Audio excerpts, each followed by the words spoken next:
Hello again. This is the Gaming News Canada show presented by Bede Gaming. I'm your host, Steve McAllister. More than a month since the launch of Alberta's regulated sports wagering and online gaming market, much of the focus has been on the brands that have been granted licenses to thrill by Alberta Gaming Liquor and Cannabis and the Alberta iGaming Corporation. The companies behind those brands, however, have received a helping hand along the way from businesses that provide necessary support and background. One of those businesses is GBG Plc, which did a lot of heavy lifting around identity verification, fraud prevention, and compliance on behalf of operators leading up to the July 13th launch. To talk more about Alberta and the United Kingdom-based company's work in other regulated gambling jurisdictions, we welcome back to the podcast GBG's Global Gaming Director, the one and only Rebekah Jackson. Rebekah, thanks for being back with us. Absolute pleasure, Steve. Thank you for having me. I think this is my third or fourth time now since 2022 having a chat with you on all things verification for Canada. Yeah, well, it's always great to have you on the podcast, Rebekah, and for you to share your insights. Just quickly, it's been a really busy year for your company and also for you. Obviously, we had a chance to catch up at the SBC Summit Canada back in May. We'll talk about that in a second. I know GBG had a big event in New York, I think back in June. But it seems to be the case so often these days. It has been a little bit of trains, planes, and automobiles for you and your fellow GBGers. Yeah, it has. It certainly has. I think I've been out with seeing our customers and clients more than I've been at home this year, but it's always worthwhile, very enjoyable, and yeah, we are hosting some of our own fabulous events. We did our New York one, as you say, GBG Unlocked, which is our flagship event, and it is also happening again in September in London, so that'll be the second year running, so that's super exciting as well. Hey, Rebekah, we talk a lot on the podcast, we write about in the newsletter. There's obviously a lot of there's always heavy weighted issues around the industry. With Alberta launching now, the advertising conversations come back up.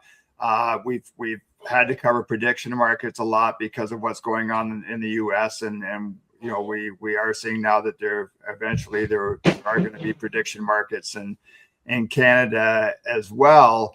At the same time, though, it does feel like there's a lot of exciting stuff going on within the industry itself. And when you look at the Ontario numbers, and GBG is firmly entrenched in the Ontario market, and what's happened in Alberta with, as we record this podcast, I think there are now 26 websites up and running in Alberta, and we're not barely a month into the regulated market there. It is a pretty exciting time for the industry, is it not?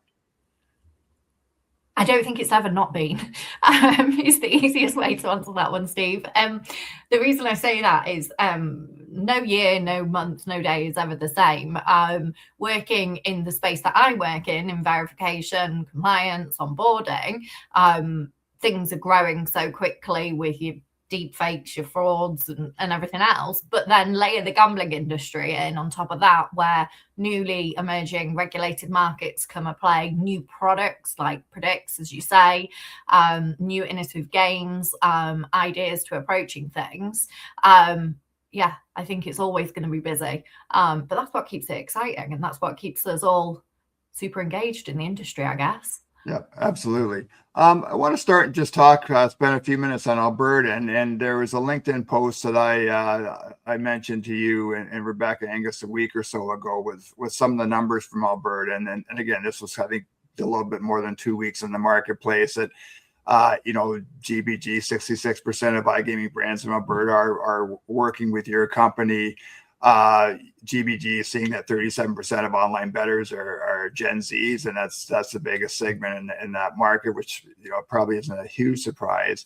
The one thing that really caught my eye, and again, not understanding intimately the kind of work you do, is the 1.8 seconds in the average time it takes to verify and onboard a new player. I wonder if you could just speak to that, and I'm assuming that's something that's highly relevant to operators, not just working in Alberta, but in any market.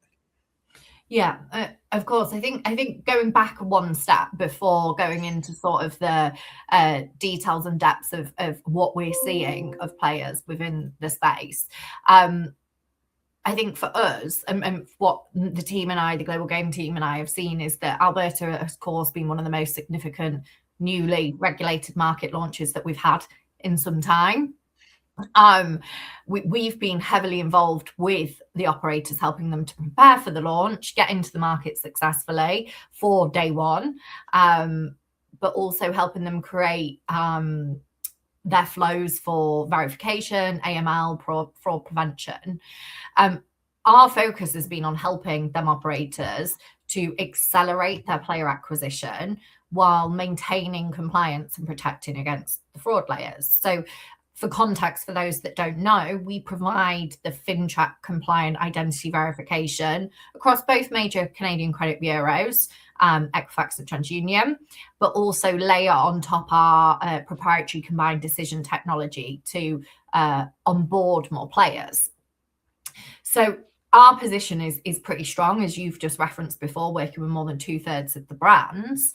But what is sort of key is beyond the compliance, what we're doing is helping our operators compete for market share.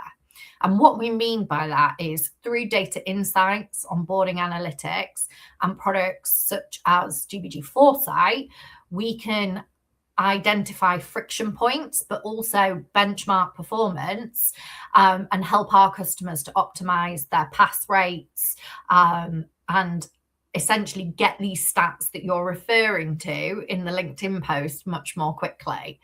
But the key message for us was sort of simple, that we were in Ontario. We support rest of Canada. We are the most trusted supplier in the market to the majority of operators. So we were here to support and make sure that our clients, when Alberta launched, we launched with it and enabled them to be successful in the market. Hey, Rebekah, how helpful was it for GBG, the fact that the Alberta model is so similar to the Ontario model? Did that make it a lot less frictionless, to use a borrowed term from you? Yeah, I think there's always anticipation and a little bit of nerves that we get before a market actually reveals the regulation, because we don't know what the change is going to be. We presumed it would follow the FinTrack model. However, you can never be sure. And also different regulators interpret different guidance in different ways. So actually there were conversations with the Alberta regulators to sort of have the discussion about, hang on a minute, you've interpreted it and you're giving operators this guidance.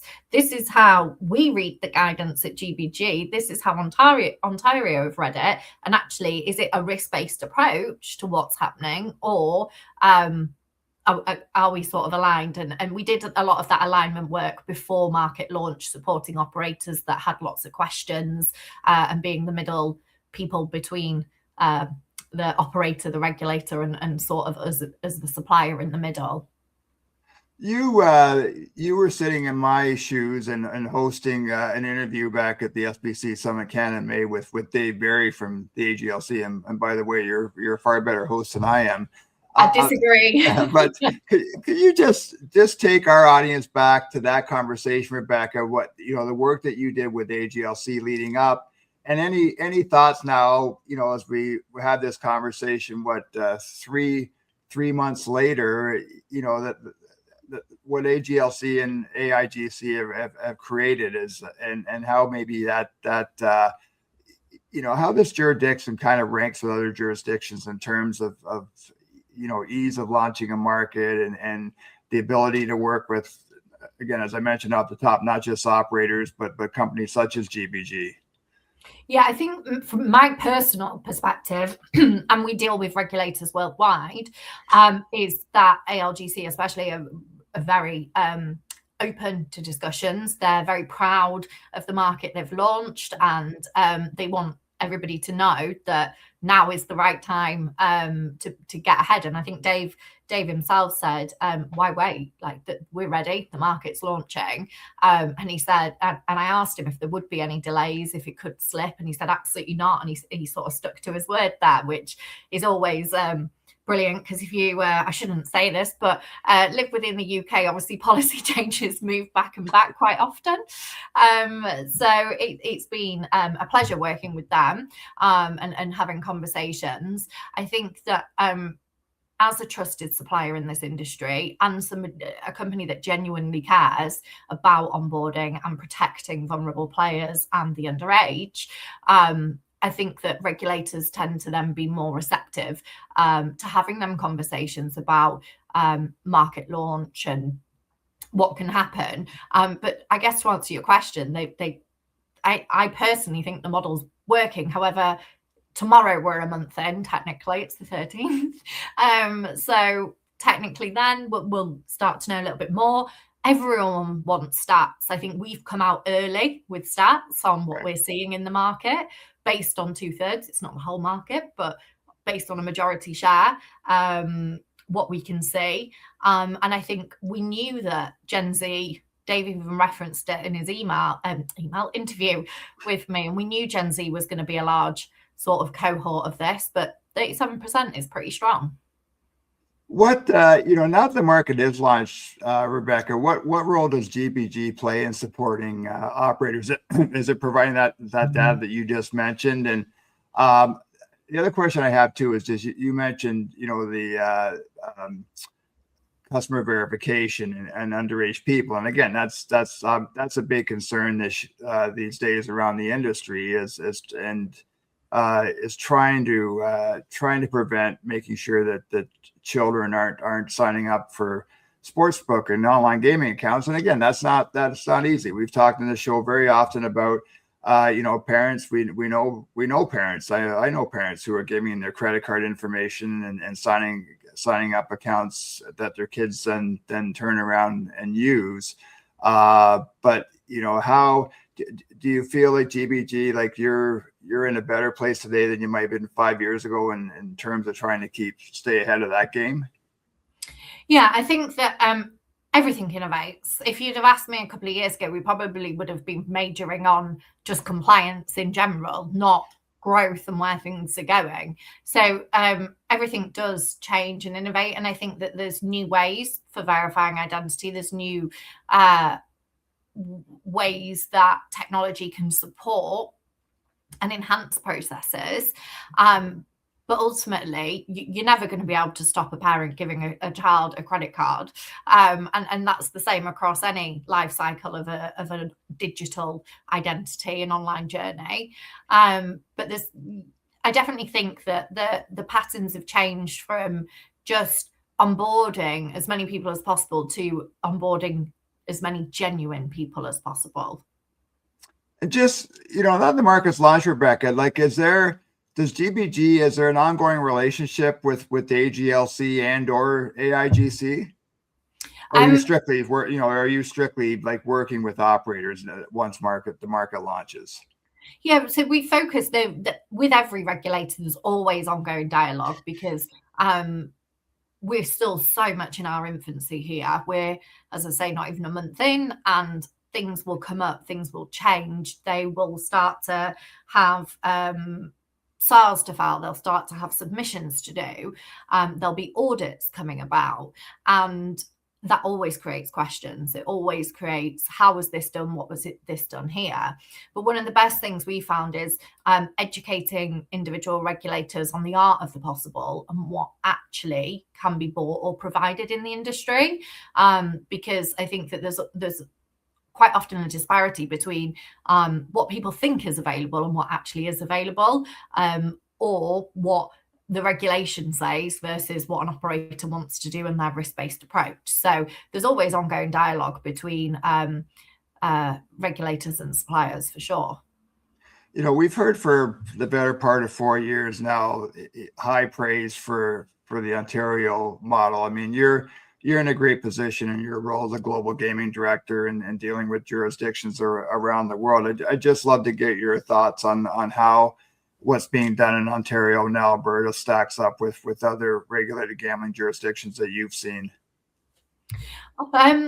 It's a good question, and I am going to have to swerve part of it here, Steve, only because Sure. if you imagine we're only I only see certain parts. Sure. I'm Sure. not involved heavily with content, or Right, I'm not right. heavily involved with certain areas. So my opinion and comments on that wouldn't be fair against certain regulators. However, from an onboarding perspective and from compliance perspective, I think that they've been very clear. And sometimes the ambiguity can create more issues than being clear. So I think they were very clear in terms of the FinTrack model, how you can onboard, how often things have got to be done, which made it quite easy to create a blueprint from our perspective and help roll that out with customers to say, well, actually, this is the way that IGO or AGLC, whoever it is saying you need to roll it out.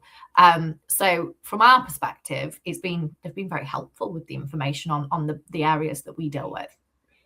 Do you have, obviously now that Alberta's launched, that sparks discussion about which province will come next? I mean, are those the kinds of are you having that kind of conversation internally at your place?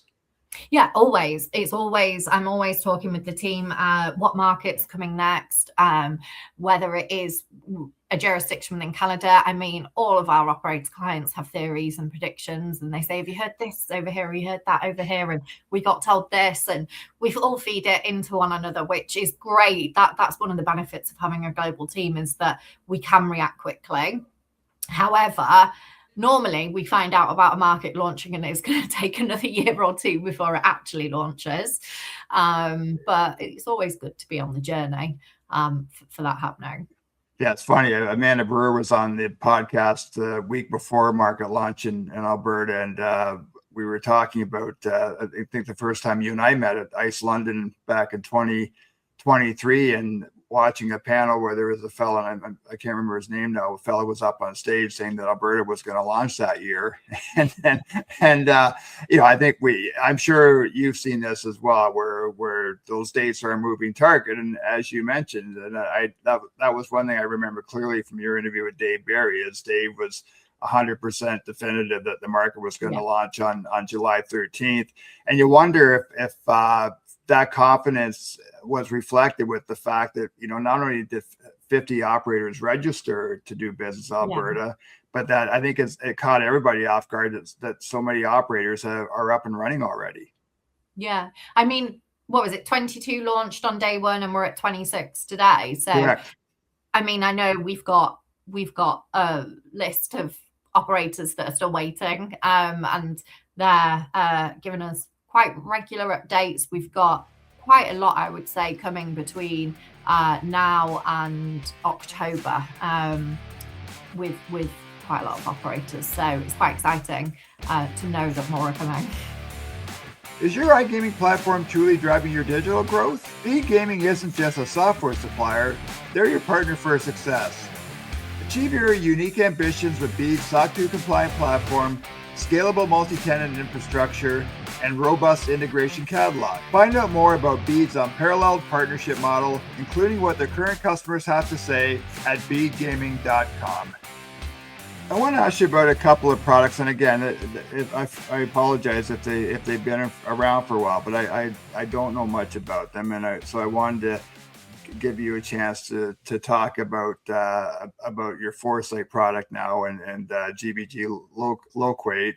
And as is the case, it seems on every podcast right now that I do, where some of the conversation gets steered towards artificial intelligence. But maybe if you first talk about Foresight.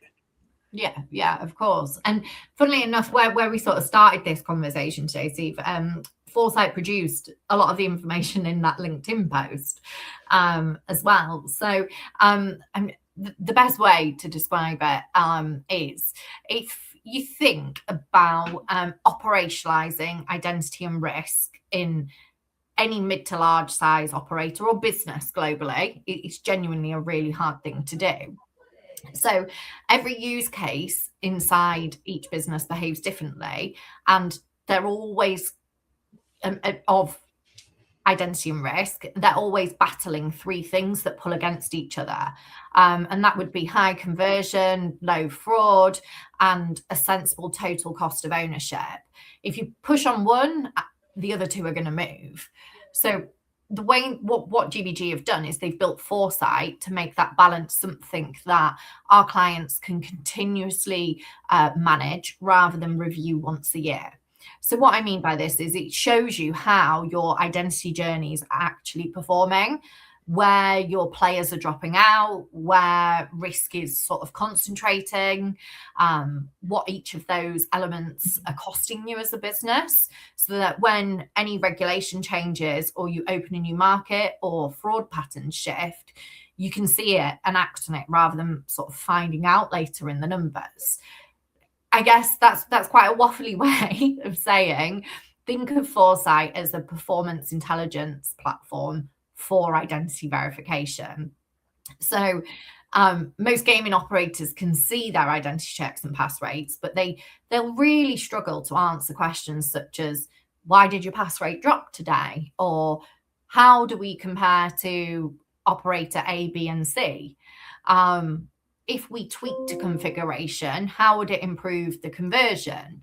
Or are certain player demographics performing differently to another, or age categories? So we use Foresight analyzes this information and provides insights, benchmarks, recommendations to operators. One thing that I do know our operators have been really excited about is understanding what their peers are achieving. Of course, and having a good understanding of where they perform in sort of the verification space, but also really importantly, our AI-powered recommendations. So we use AI to recommend the optimization opportunities that each operator has based on their customer data, but also broader market intelligence. So if you think about it, if a company, an operator, is getting 70% pass rate, but we tell them that there's a benchmark achievable of about 80%, Foresight will recommend adding in additional data sources on top of that and essentially allow a customer to achieve an uplift without doing lots of testing, which has often happened with operators previously. They want to test the data and look at it. But Foresight can give you all of that sort of granular information. Is there a player protection piece to this, Rebekah? And the reason I ask is that, obviously, player protection, responsible gambling, it's a hot button topic in the industry right now with regards to online gaming. And we know iGaming Ontario has now launched this BetGuard product, its centralized self-exclusion program. Alberta, Dale Nally insisted that there was going to be a centralized self-exclusion program ready to go at launch, and they've accomplished that. But with the work that Foresight's able to do, does it provide some type of player protection support for operators? I guess we're not the self-exclusion schemes are obviously quite separate in the nature of how they're working, but they do use certain verification methods and tools to look at people joining them. I think that the social responsible gaming side of it is slightly different, but we do already provide products in market that support that. So if you look at a GBG Trust, which you and I have discussed in the past, which is our fraud consortium network, that will flag individuals that are coming on multiple times to register for an account. But in terms of responsible gaming, I wouldn't say Foresight is necessarily built to fit that model, but there are use cases that it can support as well.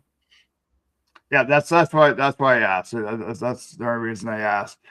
I was reading to get ready for this interview. I was reading a little bit about the Loquate product, and as soon as I saw email verification, I'm thinking I should be talking to your salesperson to help with my personal email verification based on that my inbox being flooded these days. But on a more serious note, what's the story behind Loquate? Yeah, sure. So GBG Locate is our location intelligence solution. So we help organizations globally capture, verify, and enrich customer data anywhere in the world. So what began as solving address quality challenges has evolved into sort of helping businesses onboard customers faster, improve conversion rates, reduce fraud, and build trusted customer records at a global scale. So most businesses face a simple challenge that becomes really complex at scale. And that is, how do you know an address is real, it's deliverable, it's correctly formatted, and you do that anywhere in the world? That's what Loquate was built to solve. So we have over 20,000 clients today that use Loquate, and that's from gaming operators right through to brands such as MasterCard, IBM, Oracle, and then you move to the retail space. So people that are buying the trainers with Nike, or their makeup at Sephora, or their jeans at Abercrombie. How are they collecting the right data points?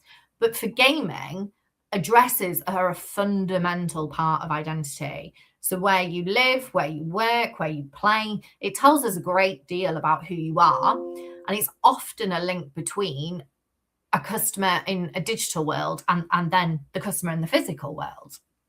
The problem is that addresses are far more complicated than they appear. And this is where I probably get a little bit geeky on addressing. But there are more than 130 different address formats globally, countless local conventions, multiple languages and scripts, and many regions where no consistent postal standard exists. You look at Ireland, they only got the air code a few years ago. So the complexity impacts every single stage of the customer journey. If you think about it from an identity verification point of view, at registration, so a player is coming onto a gaming website and they want to create an account, an address helps determine whether a customer can be onboarded or whether they sit in a jurisdiction sometimes that operator can serve. At payment, it can influence the authorization success. At fulfillment, or sort of withdrawal payout, as we call it in gaming, it determines whether goods, services, or funds can reach the intended recipient. And as customers move and update their information or undergo re-verification, address quality continues to influence every single interaction. So what we see is when our operators get it wrong, and a legitimate customer can maybe to them appear risky, fail verification and abandon the website and click and go to one of their competitors. It's in industries where customer acquisition costs are so significant that the losses become so material for them. So address data with GBG Locate is a very good way of having an early fraud indicator. The relationship between the address, the device, the payment method, the customer behavior can tell you a great deal before even any other signals emerge. But that's why we don't see location as a simple data quality problem. We see it as a foundational component of identity and fraud. I guess the ambition behind it is really simple. Every business should be able to reach any customer anywhere in the world. So I think that for gaming operators, simply, and especially within the Canadian market, often Loquate is put as the first step for onboarding. So by ensuring the address, not only the address, because we look at email and phone details as well, making sure they're accurate from the outset. Our operators improve pass rates, reduce unnecessary KYC or FinTrack checks, and lower the fraud exposure of the business. So we do use location data, to turn it into a trust source on top of the good old formatting and old school marketing deliverables that may have existed once upon a time ago. Really quickly, you mentioned, going beyond the gaming industry. Kip Levin, GeoComply's newest CEO, was on the podcast recently, and he talked about the work that GeoComply now is doing beyond the gaming industry. Is GBG experiencing, you're going through the same thing, Rebekah? Oh, GBG have always been Yeah. in other industries outside of gaming. So gaming is just one segment. So one of our largest segments is actually financial services. So we work with banks, insurance firms, a whole host of, and I can't talk as closely, even though I've been at GBG for very long. I am, as you know, Steve, very gaming focused. But there's various different exchange businesses that we work with in the FS space. You look at retail, we're huge in retail because we sit, as I mentioned, behind 20,000 customers online globally, and people need the right sort of data to support them sites. But one area outside of retail, we've done a lot in e-commerce, a lot in rideshare kind of businesses. And we've had a lot of emerging businesses, fast fashion companies, things like that are delivering globally. So yes, we are absolutely outside. I would like gaming to be a bigger part of GBG, and that's our mission at the moment. I think probably for you, AI is something that you have to be familiar with. You have, a lot of other things on your plate, but just quickly, like how much is AI impacted? I guess not just to work within the company, but I wonder for you personally, because I think we all have our struggles with adopting AI, and it's harder for an old guy like me than I'm sure it is for you. Yeah, I'm a huge fan. I'm a huge fan. I think there's three elements there. You've got it personally, us as a business and internally, and then externally what I guess we're doing as well. So if I start with internally at GBG, well, personally, as I just said, I'm a huge fan. So that's my view. It helps with lots of personal organization things. And I would love to get into it deeper, but I'm never going to be a developer level deep on Claude or anything else.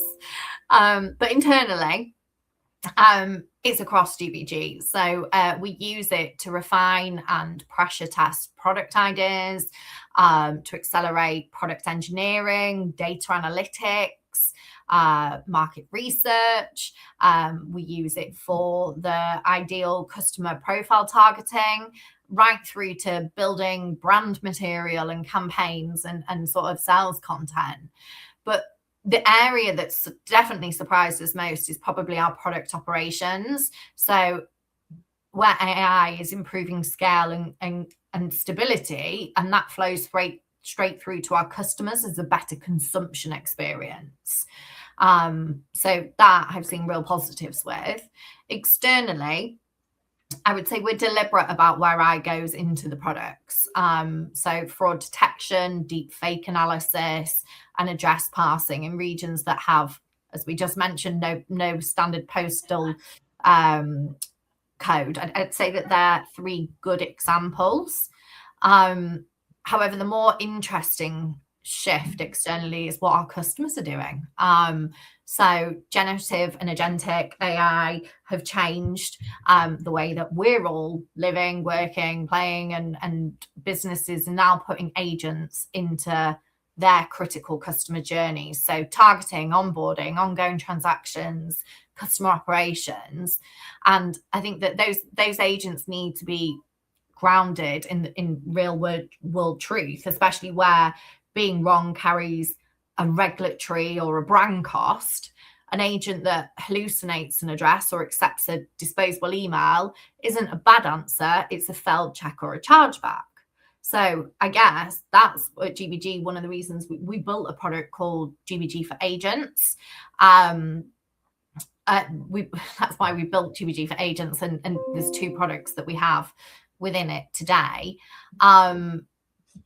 What I guess just to expand on that a little bit more, Reach gives an agent verified truth on 3 contact identifiers, so that carry risk. So you look at email, address, and phone. It doesn't just return data; it returns a decision, so the agent knows whether to proceed or to correct or stop it. So it plugs into a framework essentially that we're using, and it's using Loquate globally underneath it. The second product that we have is GoPlane, and that goes a layer up. It lets an agent run full identity or risk journey, but powered by our flagship product GBG Go, rather than just do a single check. So essentially, it means that an AI agent can complete real KYC or KYB onboarding end to end, which is really, really exciting, actually. But the orchestration and policy stay under the customer's control, which obviously matters when the journey is regulated. So the customer is controlling that. I think this is one step where we're heading as a business, with agentic trust and risk being the layer for the agent economy, where we enable businesses to trust these agents and ensure humans are authorizing the goal that the agent is obviously trying to accomplish. So I believe, I'm told internally, this is a KYA, Know Your AI Agent.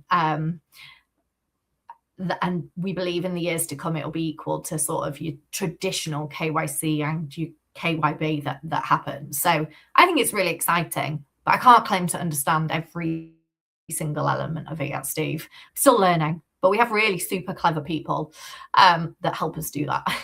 And do you find, Rebekah, like, when you have conversations now with clients and others in the industry, that AI will always come up, and that there almost is, clients just want to make sure that a company like GBG is flexing its AI muscles as much as possible? Yeah, I think that there's companies that are scared still, obviously. Right. I mean, I talk with my family, and they will say, or like you've just referenced, you've just got into ChatGPT. A lot of our teams at GBG, we're using Copilot to aid us in everyday work. And actually, what is the most exciting thing for us is all it's doing is helping us go quicker and faster as a business. We have all of the policies in place that you can imagine. We have AI policies. We have a huge privacy and a regulatory team. So I think it's always going to come up in conversations. But I think customers are learning at the same pace as us. But hopefully we're bringing new things to market quickly and showing what we're able to do. Also, it's a fascinating conversation too, Rebekah, just about, is AI going to replace people's jobs? And my thought on this is that you'll still need to have smart people figuring out the best ways to use AI. And when I listen to you talk about that kind of reinforces my feeling. Yeah, I think obviously it's natural, isn't it? Oh, is this going to replace the role? But actually, somebody internally showed me a stat, and they were like, okay, we've got X number of developers, and we can go this quick if we're this level competent in AI.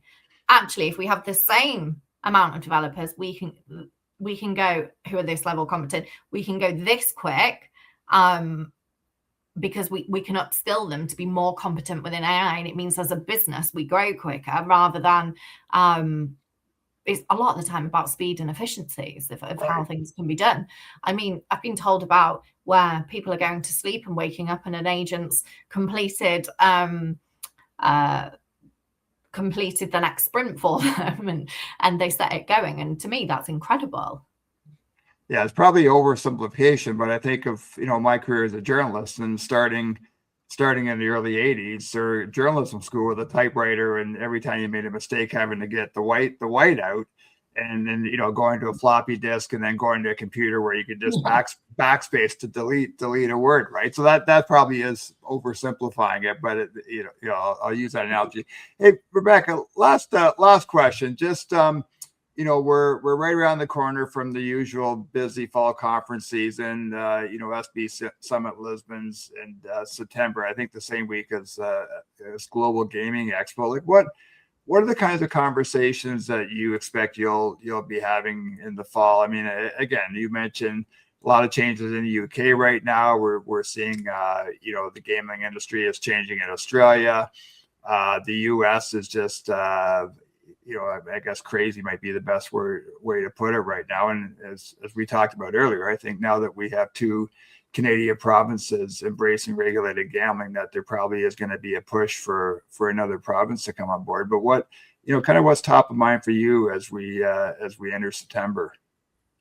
Yeah, I think, and it's a really good point that the events are on the same week. I think I did a LinkedIn post because we actually have a GBG, our flagship Unlocked event that I mentioned at the start of the call on that week as well. And I said, how do I be in 3 places at once? This is not going to happen. Luckily, we have a great big global gaming team that can cover all of them. So TBC which one I'll be at yet, but I guess that at all of these events, I mentioned it before, the conversations are becoming more broader than just traditional KYC. So I think especially Lisbon and G2E, the team are going to be talking about how operators can acquire more genuine players, how they can optimize onboarding performance, how they can combat fraud, and obviously how they can prepare for the next wave of regulation. So I think Alberta's a great example of what we've done there, but we're also looking ahead to markets such as Finland, Ireland, and New Zealand later in this year coming on board. So I think there's going to be lots of conversations about lots of different areas. But really, we often find that it's just great to meet up with the customers, have an open conversation about what's working, where they may be seeing issues, and sharing more like I've done today around products that people don't know that we're behind in the market, like GBG Loquate, or new things that we launch like Foresight. Rebekah Jackson is GBG Plc's Global Gaming Director. Rebekah, I always come out of these conversations with you a little bit smarter than before I hit the record button. So always grateful for your time. You're doing this interview from Spain, so wish you safe travels back to the UK, and hopefully we'll get a chance to speak in person sometime this fall. Yes, no, definitely. We will, Steve. I will make it my mission to make sure that we catch up in person again, because it was May, so we're not that far off now, are we? But just want to say thank you again for having me and GBG on the podcast. Really enjoying reading your newsletters still. I always have a little read through and click through, and some really great content. So thank you for all you do, keeping all of us updated on all things gaming in Canada. Well, as the old saying goes, Rebekah, the transfers in the mail for those kind words. Thanks again. That's it for this edition of the Gaming News Canada show presented by Bede Gaming. As always, you can listen to my interview with Rebekah on the various podcast apps. You can also watch our conversation on the Gaming News Canada YouTube channel. We really appreciate all the support we get, not only from Rebekah, but and GBG as an advertiser of Gaming News Canada, but also from the listeners and viewers of this podcast. Thanks again, everybody. Enjoy the rest of your week, and we'll see you again soon.